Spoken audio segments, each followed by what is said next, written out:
कुछ लोग रास्ता में, कुछ फोन आ रहे हैं जहाँ हम फिर कल आएंगे। अब वो अपना महाराज जी को ढूंढेंगे, खालसा ढूंढेंगे, खालसा नहीं मिलेगा तो दुखी होंगे। तो ध्यान देना, ये प्रयाग यहाँ का जो दृश्य है, यहाँ का जो अमृत अहर्निश आपको प्राप्त होगा। कथामृत, लीलामृत, चरणामृत, प्रसादामृत, ये सब अमृत है। और कथामृत और अमृत, वो अमृत जो देवता लोग को, राक्षस लोग को आपस में लड़े, जहां अमृत होगा वहां पर लड़ाई होगा। देवता राक्षस आपस में लड़े, अंतिम भगवान मोहिनी रूप धारण किए। और जहां कथामृत हो वहां लड़ाई नहीं होता, वहां शांति से लोग बैठ कर सुनते हैं, कथा सुन रहे, इसलिए तो आप शांत हो बैठे ना। तो अमृत व्यक्ति को अमरत्व देगा, अमृत पीने से व्यक्ति अमर बन जाएगा। परंतु कथामृत पीने से व्यक्ति अभय को ही प्राप्त करेगा, सोचता उसको अभय पद मिल जाएगा। वो कभी मरने से, वो मृत्यु से कभी घबराएगा नहीं, वो मृत्यु को आवाहन करेगा। नित्यम सन्निहित मृत्यु कर्तव्य धर्म संग्रह। मरना तो सबको है, ये शरीर मरता है, परंतु इसके भीतर में जो आत्मा के रूप में भगवान राम विराजमान है, वो नहीं मरते हैं, वो इटर्नल ट्रूथ है। वो हर समय में, हर स्थिति में, हर परिस्थिति में ही पर है। तो भगवान राम इसी त्रिवेणी में नहाए, भरद्वाज मुनि के आश्रम में कई दिन तक रहे और बोले जब हमको कहाँ रहना है। तो भरद्वाज मुनि बोले राम को, राम यहाँ से कुछ दूर पर चित्रकूट है और वहीं पर जाकर के आप राम लक्ष्मण के साथ वहां पर रहिए। तो राम जी यहाँ से प्रयागराज से चित्रकूट को निकले और चित्रकूट यहाँ से 120 किलोमीटर दूर है। तो श्री राम जी आगे आगे जा रहे हैं, उनके पीछे पीछे माता जानकी और उनके पीछे पीछे लक्ष्मण। तो राम जी जब ये बालू में यमुना के किनारे किनारे में जा रहे हैं, तो राम के चरण में 64 प्रकार के चिन्ह हैं और वो चिन्ह बालू में दिखाई देता था। और माता सीता पीछे पीछे जा रहे हैं, तो सीता माता के चरण में भी 64 प्रकार का चिन्ह है। परंतु माता सीता भयभीत होकर चलती थी, जे भगवान के चरण चिन्ह के ऊपर मेरे चरण पड़ न जाए, इससे भगवान के चरण चिन्ह मिट जाएगा। इसीलिए माता जानकी क्या करती थी, राम जी एक चरण रखे, दूसरा चरण, तीसरा चरण, क्यों सारा बालू ही बालू है, चारों तो बालू है ना, इसलिए सरकार लोहे का प्लेट दे रखा है।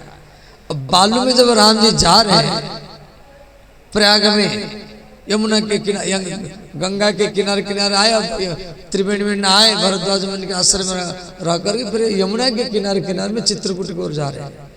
तो बालू में श्री राम जी के चरण चिन्ह पड़ रहा है। तो दोनों चरण चिन्ह के बीच में जो खाली जगह है, तो माता सीता उसी बीच बीच जगह में अपना चरण को रखती थी, जो भगवान के चरण चिन्ह मेरे चरण से दब न जाए, मिट न जाए। गोस्वामी तुलसीदास जी लिखे, प्रभु पद रेख। प्रभु माने राम, प्रभु शब्द का अर्थ राम। पद, पद माने चरण, रेख, रेख माने चिन्ह, चरण चिन्ह। प्रभु पद रेख बिच बीच सीता प्रभु पद रेख बीच बीच सीता प्रभु पद रेख बीच बीच सीता प्रभु पद रेख बीच बीच सीता। माता सीता राम के चरण चिन्ह के बीच बीच में जो खाली जगह उसी में अपना चरण रखती, और वो भी कैसे ना भयभीत होकर के, भयभीत होकर के। धरती चरण मग चलती सभीता धरती चरण मग चलती सभीता। धरती चरण, चरणों को वो रख रही, मग मने रास्ता, चलती सभीता, सभीता मने भयभीत होकर के। एक बार राम जी पूछे, सीते आपको जंगल में भय नहीं लगता? हाथी है, बाघ है, सिंह है। माता जानकी बोली, नाथ हाथी बाघ सिंह से मैं भयभीत नहीं हूं, हाथी बाघ सिंह से मैं भयभीत नहीं हूं। मैं आपके पीछे पीछे जब चलती हूं तो मुझे भय लगता है। किस बात की भय? कि आपका चरण चिन्ह मेरे चरण से दब न जाए। धरती चरण मग चलती सभीता धरती चरण मग चलती सभीता। मंगल भवनय अमंगल हारी मंगल भवन मंगल हारी द्रवहुसु दशरथ अजिर बिहारी द्रवहुसु दशरथ अजिर बिहारी।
अब लक्ष्मण जी सोच रहे मैं कैसे चलूं, खाली जगह में तो माता जानकी चरण को रखा। अब लक्ष्मण जी भय कर रहे हैं, और यदि इनके पीछे पीछे मैं चरण रखूंगा तो मेरे चरण से सीता माता का चरण चिन्ह या राम के चरण चिन्ह मिट जाएगा। इसलिए लक्ष्मण जी और ज्यादा भयभीत है। लक्ष्मण जी क्या करते हैं, श्री राम पद अंक बराए लखन चलहि मगु दाहिने लाए। लक्ष्मण जी कैसे चलते थे? थोड़ा सा दाएं होकर के, कभी बाएं होकर के चलते थे, जे इन दोनों का चरण चिन्ह मेरे चरण से मिट न जाए, ये मर्यादा है। ये राम का आदर्श चरित्र है। प्रयाग में भगवान राम तीर्थराज प्रयाग से चित्रकूट की ओर जा रहे हैं, तो जंगल में जितना सब कोल भील आदिवासी सब राम जी को दर्शन करने के लिए गांव को गांव आ जाते थे। पूरा गांव को गांव खाली हो जाता था, कोई झाड़ू लगाता था, कोई फल मूल तोड़ करके लाता था। इतना सुंदर पुरुष और इतना सुंदर स्त्री ये बन के योग्य नहीं है। सिर पर जटा है और श्यामल वर्ण है, गौर वर्ण है, धनुष है, अजानुलंबित भुज है। गांव के लोग सब आदिवासी लोग, पिछड़ा, अति पिछड़ा, दलित, महादलित,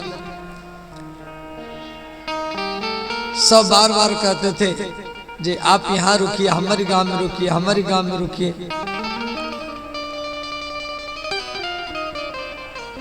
तो राम जी जा रहे हैं, तो यहां से थोड़ी दूर पर श्री तुलसीदास जी की गांव है। गोस्वामी तुलसीदास जी की गांव ये पास में है, यहाँ से 50-60 किलोमीटर दूर है। राजापुर गांव का नाम है राजापुर। और तुलसीदास जी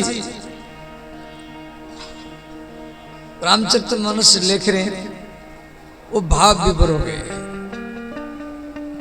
जब भगवान प्रयाग से चित्रकूट गए, रास्ता में मेरे गांव भी पड़ा होगा, तो तुलसीदास जी का लिखन नहीं चला। कभी अलखित, यहाँ तुलसीदास जी लिख दिए कभी अलखित, माने गोस्वामी तुलसीदास जी के द्वारा ये 7-8 पंक्ति नहीं लिखा गया। फिर इसको लिखा कौन? जब तुलसीदास जी समाधिष्ट हो गए, तो प्रयागराज के लेटे हनुमान, बड़े हनुमान, वो स्वयं तुलसीदास बनकर की वो रामचरितमानस के पंक्ति को स्वयं अपने हाथ में लेके सुनता हूं।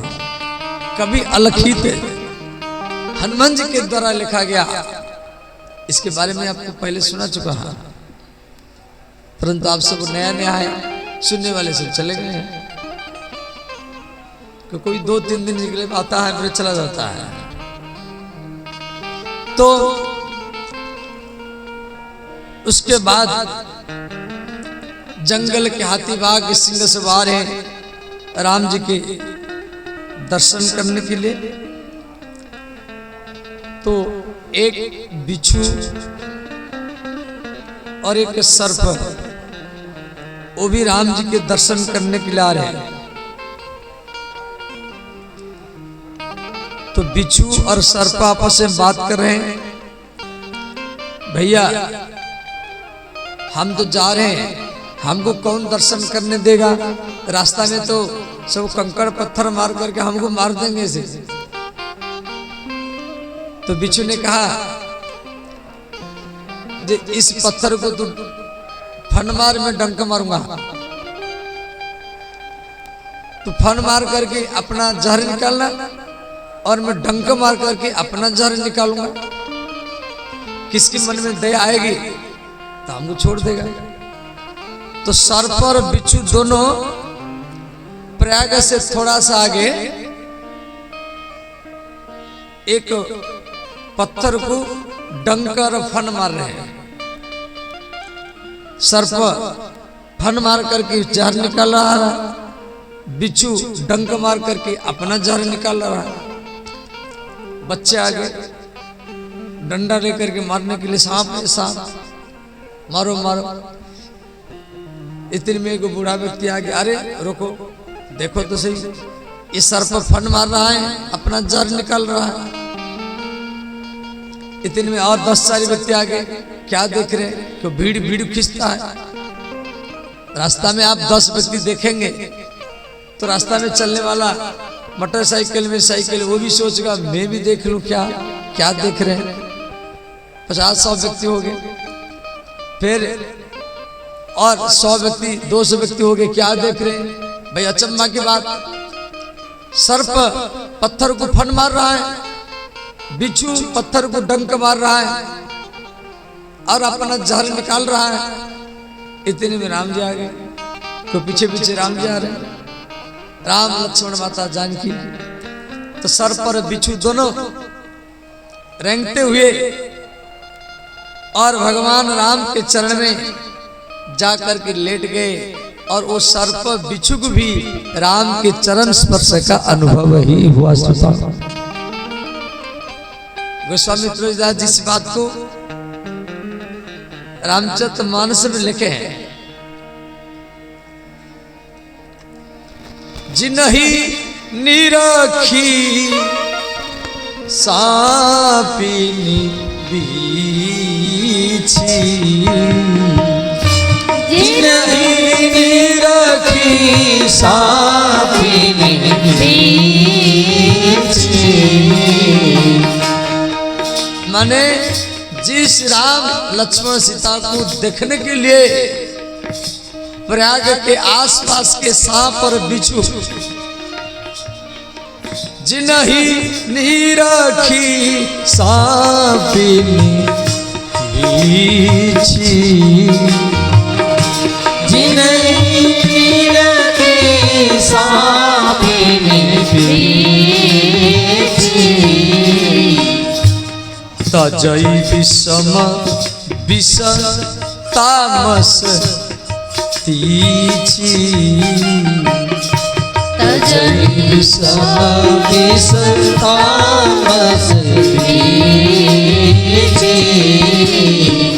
तजई विषम विष, जो सर्प के एक बार काटने से व्यक्ति तुरंत मर सकता,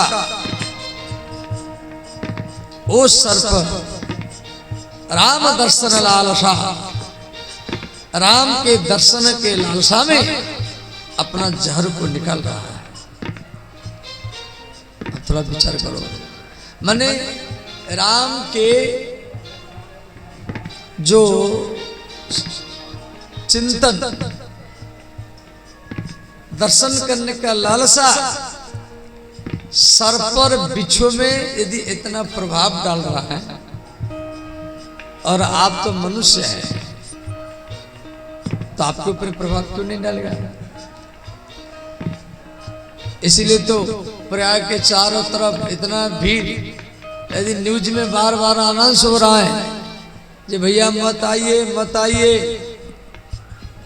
40-50 किलोमीटर तक जाम लगा हुआ है, फिर भी लोग 144 साल के बाद में प्रयाग महाकुंभ आया है, चल दर्शन करेंगे। बाद में 144 साल कौन जिंदा रहेगा, मरे मरा जाएंगे सब। इसी लालसा से सब घर के काम धंधा को छोड़ करके बूढ़ी माताएं, बच्चे, कन्याएं, बालिकाएं सब प्रयाग की ओर आ रहे हैं ट्रेन में। प्राय जितना भी ट्रेन आ रहा है प्रयाग को, जो भी कार, जो भी बस, प्रयाग के चारों तरफ जितना रोड है, इधर कानपुर का रोड, लखनऊ का रोड, अयोध्या का रोड, जौनपुर का रोड, ये बनारस का रोड, भदई road, Rewa road, Jabalpur road, क्यों उधर महाराष्ट्र गुजरात से जबलपुर देख करके लोग यहाँ आता है, दिल्ली के लोग कानपुर देख करके आते हैं, पटना, उड़ीसा, बंगाल के लोग मुगलसराय और ये बनारस देख करके यहाँ पर आते हैं। इधर नेपाल के लोग मुजफ्फरपुर, नेपाल सीमा के लोग जौनपुर रास्ता में आते हैं। तो चारों तरफ खचाखच भीड़ है। और यहाँ के योगी आदित्य श्री मुख्यमंत्री वो स्वयं अभी कमान संभाल रहे हैं। उस इतना टाइट कर दिए हैं, सब मेला अधिकारियों को, डीएम को, कमिश्नर को, जगह जगह में सब पार्किंग बना दिया गया है। और सबको आने का सुजग दिया जा रहा है। जो घबराहट था नहीं, सब आएगा, व्यवस्था बना दिया गया तुरंत और सब आ रहे हैं। मौन अमावस्या के भागदौड़ को देख कर की सरकार शायद इस पुल वगैरह बंद कर दिया है, जो जहां पर है वहीं पर नहाएगा। सब संगम को और भागे नहीं, वरना उसी दिन जैसे हुआ था ऐसे होगा। तो व्यवस्था भी भगवान ही बनाते हैं। अब इस प्रकार भगवान राम महर्षि वाल्मीकि जी के आश्रम पहुंचे। वाल्मीकि जी इनको 14 स्थान दिए, जिसकी चर्चा हम कर चुके हैं। उसके बाद में देवता लोग को मालूम पड़ गया जब भगवान राम अयोध्या से प्रयागराज और प्रयागराज से यमुना के किनारे किनारे में वो चित्रकूट आ रहे हैं, तो इसीलिए देवता लोग क्या किए, चित्रकूट में एक गुफा बनाया। वो गुफा का नाम है गुप्त गोदावरी। गोदावरी नदी पंचवटी में है, जहां पर 2027 में महाकुंभ लगेगा।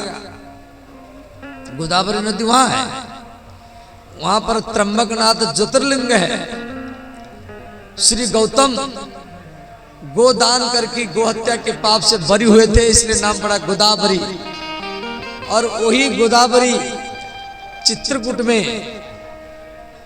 वो गुफा से प्रकट हुई, और उसी गुफा में 3 कुंड हैं, राम कुंड, लक्ष्मण कुंड और सीता कुंड।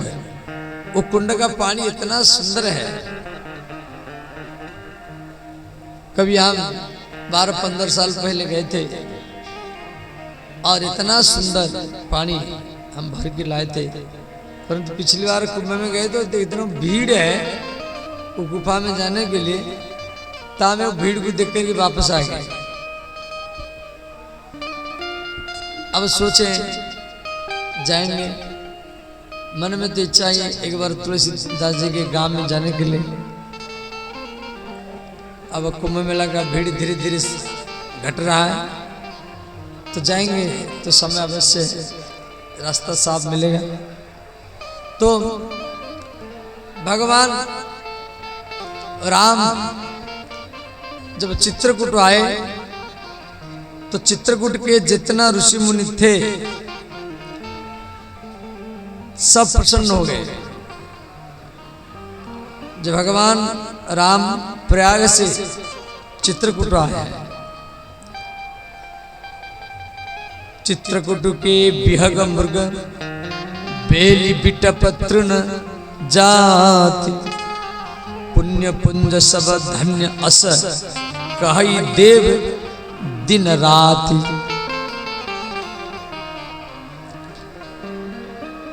तो उसी चित्रकूट में श्री लक्ष्मण जी एक कुटिया बनाया। भगवान राम और सीता वो कुटिया में विश्राम किए। लक्ष्मण जी तो रात में सोते थे नहीं, वो धनुष बाण लेकर के 4 तरफ पहरा लगाते थे, कोई हाथी बाघ सिंह आ न जाए, मेरे भैया भाभी का नींद टूट न जाए। तो लक्ष्मण जी रात में धनुष बाण लेकर के चित्रकूट में कुटिया के 4 तरफ पहरा लगा रहे हैं। माता जानकी कुटिया के भीतर में सोई हुई है, और वो भी घास के ऊपर, ना तखत ना गद्दा ना बिस्तर ना कोई तकिया ना ओढ़ने के लिए चद्दर। भगवान राम को नींद नहीं आ रहा है। राम जी कुटिया के भीतर में बैठकर की वो रो रहे हैं। लक्ष्मण जी कुटिया के 4 तरफ परिक्रमा कर रहे हैं। कोई पुरुष रोएगा तो मौन होकर के रोएगा। तो भगवान राम के अश्रुबिंदु कुटिया के बाहर जा रहा है, तो लक्ष्मण जी कान लगा करके कुटिया के बाहर में सुन रहे हैं। अंत में लक्ष्मण जी कुटिया के दरवाजा को खोल करके भैया भैया कह करके वो भीतर चले गए। तो राम जी बैठे हैं, राम जी के घुटना के ऊपर दोनों हाथ और हाथ के ऊपर मस्तक। तो राम जी बोले लक्ष्मण क्या हुआ? तो लक्ष्मण जी बोले भैया आज तक मैं आपको कभी भी रोते हुए नहीं देखा। आप जब अयोध्या से प्रयागराज आए, प्रयागराज से चित्रकूट आए, कहां भी नहीं रोए, और यहां पर रात में बैठ करके रो रहे हैं, और आपके अश्रुबिंदु कुटिया के बाहर में जा रहा है। आप मुझे हर रोज कहते लक्ष्मण सो जाओ, लक्ष्मण सो जाओ, लक्ष्मण सो जाओ, मैं नहीं सोता हूं। भैया मैं अपनी माँ सुमित्रा को वचन दे करके आया हूं, मैं 14 वर्ष तक नहीं सोऊंगा। आप मुझे हर रोज कहते लक्ष्मण सो जाओ, लक्ष्मण सो जाओ, मैं आपका बात नहीं मानता हूं, क्या इसीलिए रो रहे हैं? राम जी बोले नहीं नहीं लक्ष्मण, मुझे भैया भरत का याद आ रहा है, इसलिए मैं रो रहा हूं। गोस्वामी तुलसीदास जी लिखे भरत सरिसकु राम स्नेही, भरत सरिसकु राम स्नेही, भरत सरिसकु राम स्नेही, भरत सरिसकु राम स्नेही, जग जपे राम राम जपे जेहि, जग जपे राम जपे जेहि। सारा जगत हरे राम जाप करता है, सारा जगत जय श्री राम जाप करता है। जगत जपे राम, जगत राम राम जप करता है। और राम जी चित्रकूट के घनघोर जंगल में रात भरी भरत भरत हा भैया भरत, हा भैया भरत। तुलसीदास जी लिख रहे हैं जग जपे राम राम जपे जेहि, जग जपे राम राम जपे जेहि, जग जपे राम राम जपे जेहि, जग जपे राम राम जपे जेहि। श्री राम जय राम जय जय राम, श्री राम जय राम जय जय राम, श्री राम जय राम जय जय राम, श्री राम जय राम जय जय राम।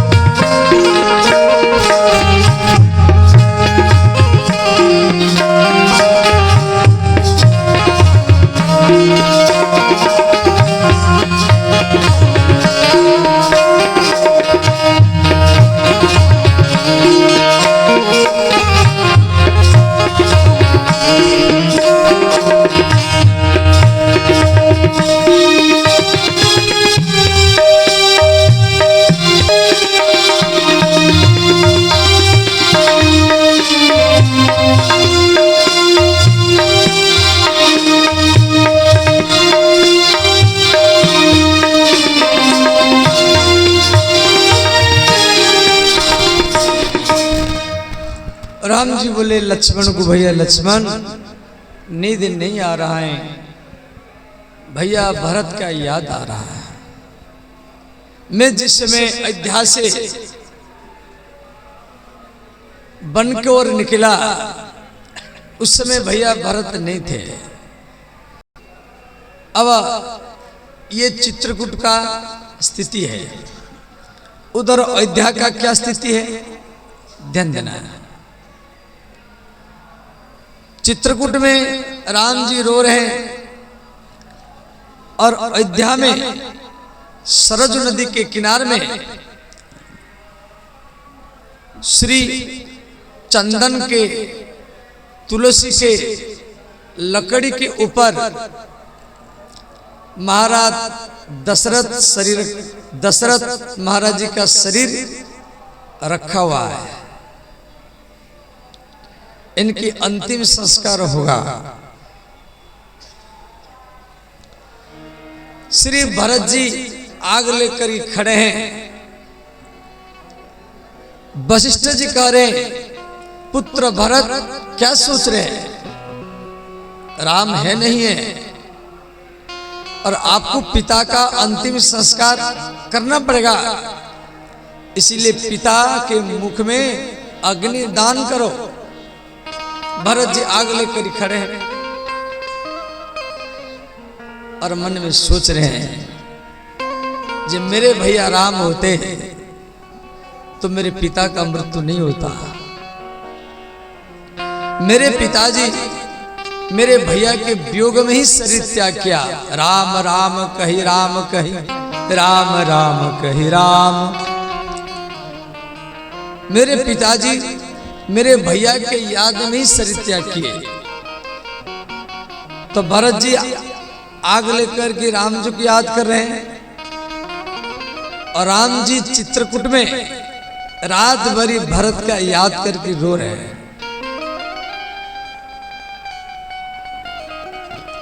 वशिष्ठ जी बार बार कह रहे हैं पिता के मुख में अग्निदान करो। अंत में भरत जी अग्निदान किए। दशरथ महाराज जी का चिताग्नि जला। उधर माता कौशल्या दशरथ महल में रो रही, मन में सोच रही मेरा पुत्र राम वन में मेरे पति का मृत्यु हुआ,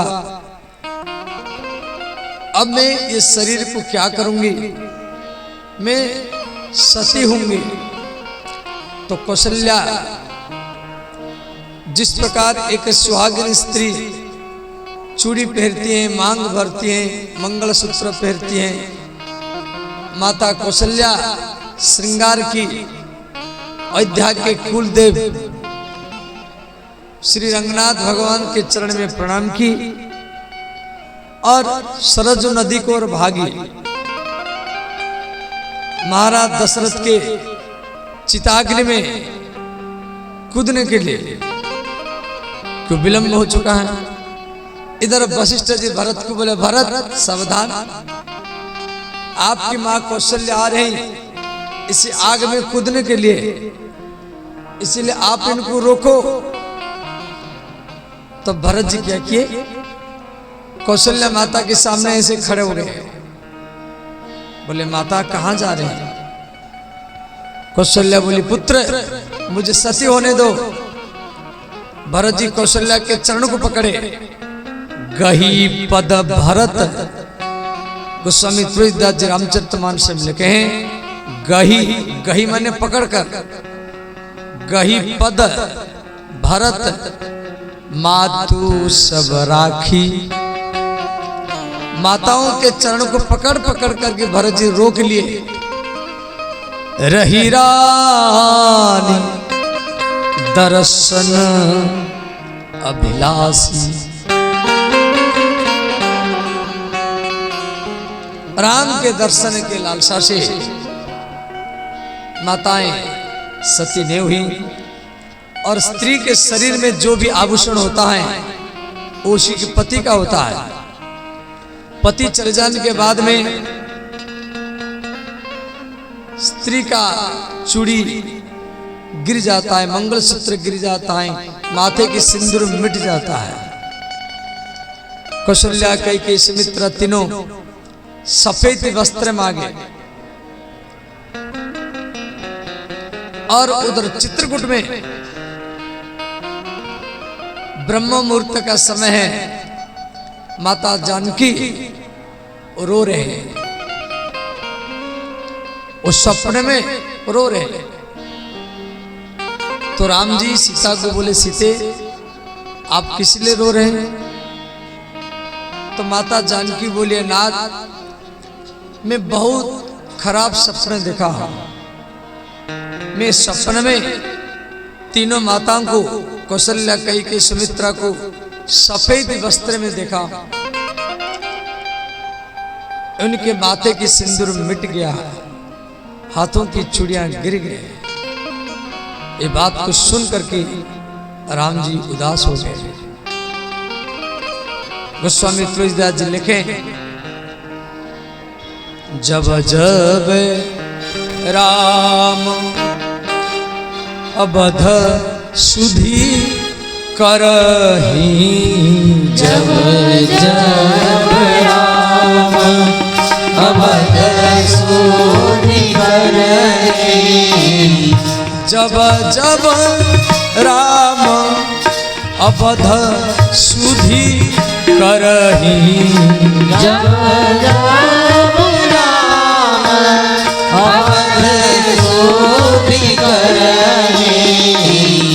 मने जब राम अयोध्या का याद करते थे तब तब अश्रु विलोचन भरे, तब तब अश्रु विलोचन भरहि, तब तब अश्रु विलोचन भरे, तब तब अश्रु विलोचन भरहि।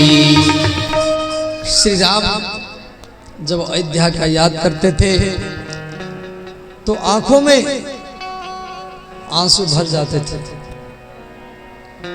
फिर भरत का चरित्र तो बहुत लंबा है। फिर बाद में भरत जी महाराज दशरथ के सब जो पिंडदान आदि किए, वहां से भरत जी को राजगद्दी में बैठाने के लिए तैयार किया गया।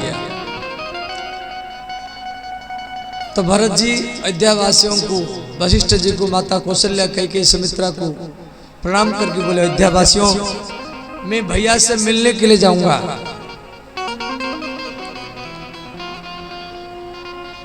भरत के विचार को सुन करके सब अयोध्यावासी प्रसन्न हुए।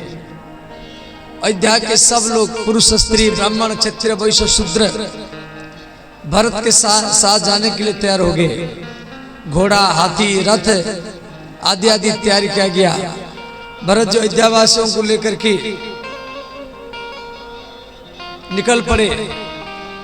इधर भरत की मां कैकेयी सोच रही, जो अयोध्यावासी जा रहे हैं चित्रकूट राम जी से मिलने के लिए, और हम इनके जाने के बाद में इस शरीर को त्याग करेंगे।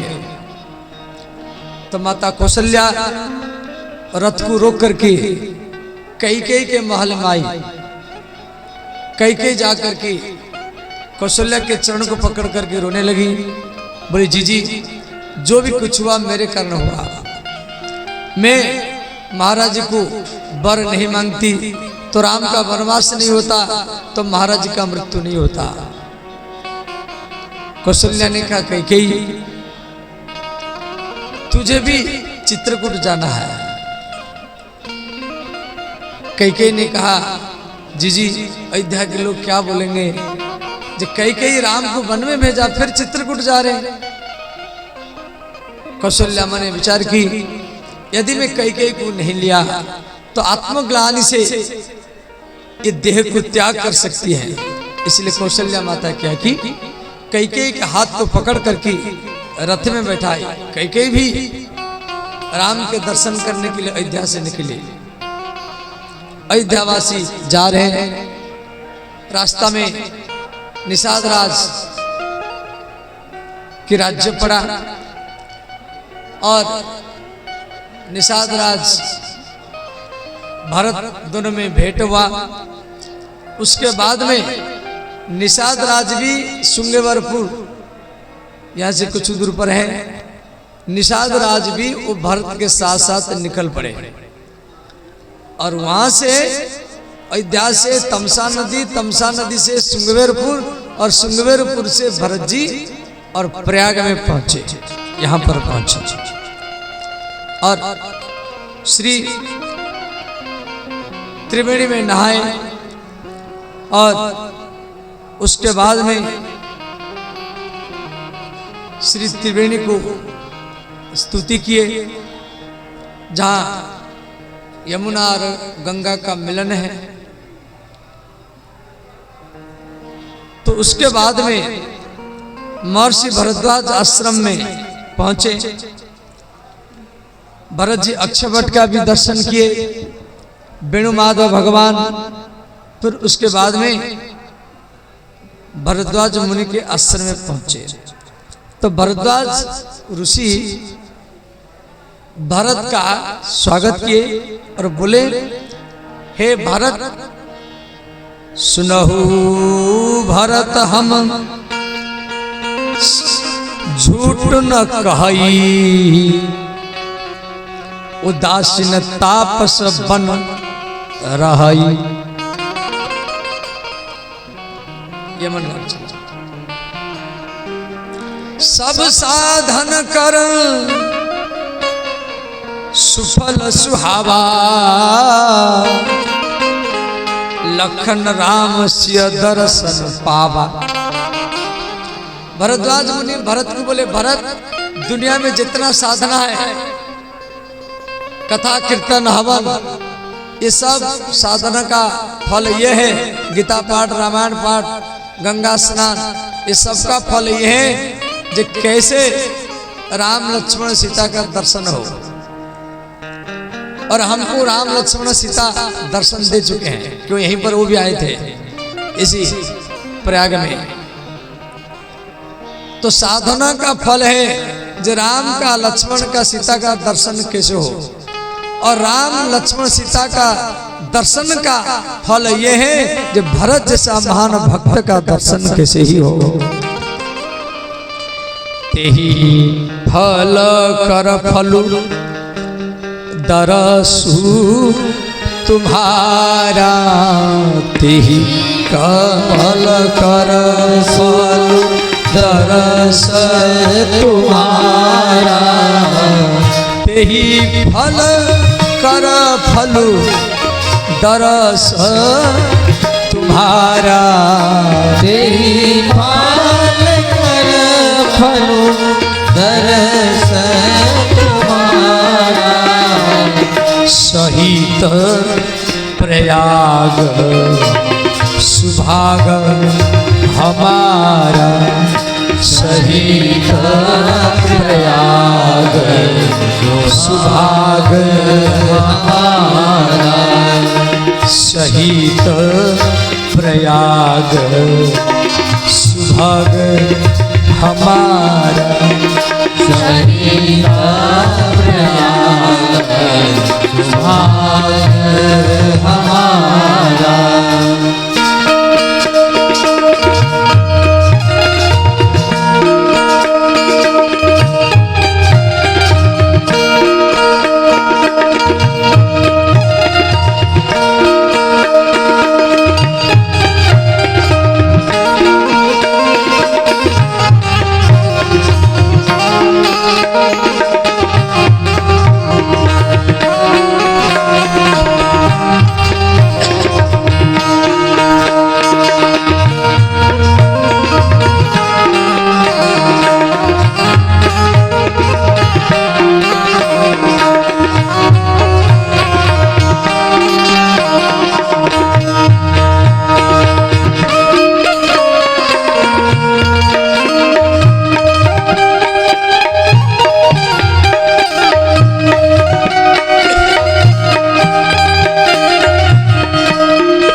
में भरद्वाज मुनि आश्रम में भरत जी पहुंच चुके हैं। जब भरद्वाज मुनि इस बात को बोले कि साधना का फल है राम का दर्शन कैसे हो, और राम का दर्शन हमको हो चुका है, परंतु राम दर्शन का फल यह है कि भरत जैसा महान भक्त का दर्शन कैसे हो। जैसे ये इस बात को भरद्वाज मुनि बोले तो वहां गंगा के किनारे में जितना सब साधु संत बैठे थे, विश्वामित्र, वाल्मीकि मुनि आदि आदि जितना सब ऋषि मुनि